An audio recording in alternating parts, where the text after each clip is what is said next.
The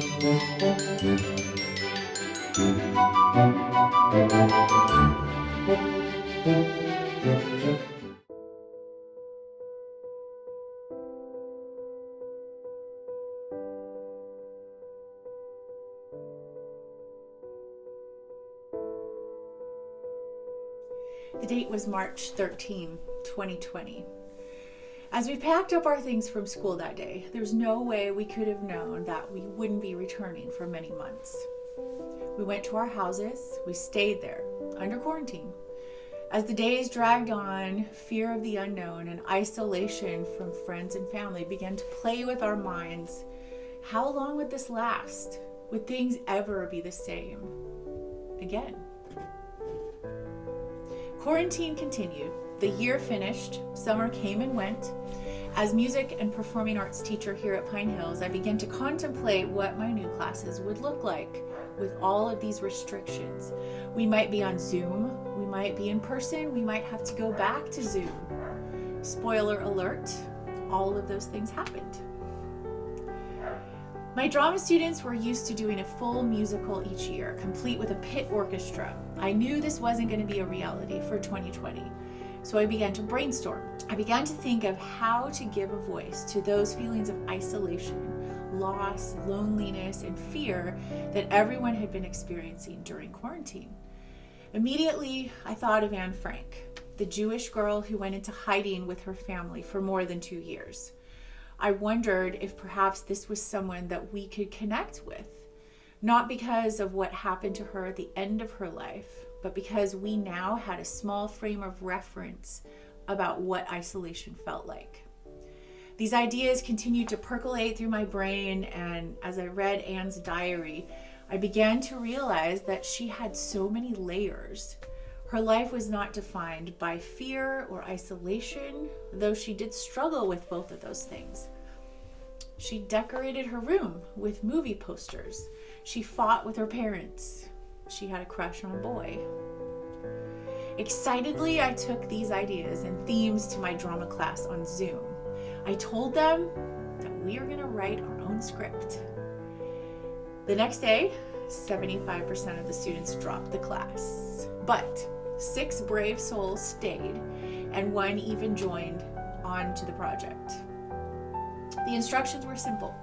The students were to create 2 different characters from any time period and connect them through some form of communication. Each character would present a monologue that could be filmed in any situation, at home or at school, depending on our status.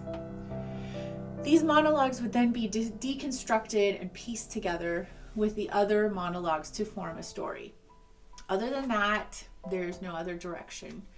We had no idea where this was going to take us. Our video production class was in charge of filming, consulting with the actor to come up with a storyboard, shot list, and overall plan for bringing the script to life. Little did we know that during our big week of what was supposed to be on-site filming, we would have to return home due to COVID. This team adapted immediately, and the actors and their families pitched in to get the filming done so that the production team could edit their segments and complete our project on time. The result of this is a beautiful representation of each actor and writer. It is a representation of the creativity of each student. They took the same themes and ideas and spun them in so many different ways, and yet they are cohesive. The human experience, more specifically, the teenage human experience, transcends time and place. Yes, they struggled with loneliness, isolation, and fear, but each student was quick to point out that they didn't want to leave it there. Through their characters, they had a common purpose of wanting to show hope. No matter what their characters were experiencing, they still had hope for the future. Each of them wanted to move through the dark times, not forgetting the dark, but using the dark to define the light that still remains. I am immensely proud of this project. I learned that, like Anne, these students have so many layers. They are adaptable, flexible, and resilient. They resonate with the human experience in so many different and yet similar ways. They have lived through COVID quarantine, but COVID quarantine does not define them. They still fight with their parents, decorate their rooms, and have crushes. Life goes on in spite of hardship. And yes, hope remains. I would like to extend a special invitation for you to join us this evening for the premiere of the Anne Frank Project on YouTube at 7 p.m. We deal with some difficult themes, including suicide, depression, and the effects of war. So this material may not be appropriate for young children or those especially sensitive to these topics. In the end, however, it is our desire to leave you with hope. Even through the dark times, there still remains that glimmer of light, the hope that beauty remains. I would like to leave you with words from Anne Frank. For in its innermost depths, youth is lonelier than old age.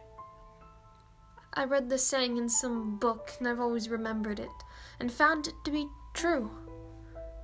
Anyone who claims that the older ones have a more difficult time here certainly doesn't realize to what extent our problems weigh down on us. Problems for which we are probably much too young, but which thrust themselves upon us continually, until after a long time we think we've found a solution, but the solution doesn't seem able to resist the facts which reduce it to nothing again. And that's the difficulty in these times. Ideals, dreams, and cherished hopes rise within us only to meet the horrible truth and be shattered.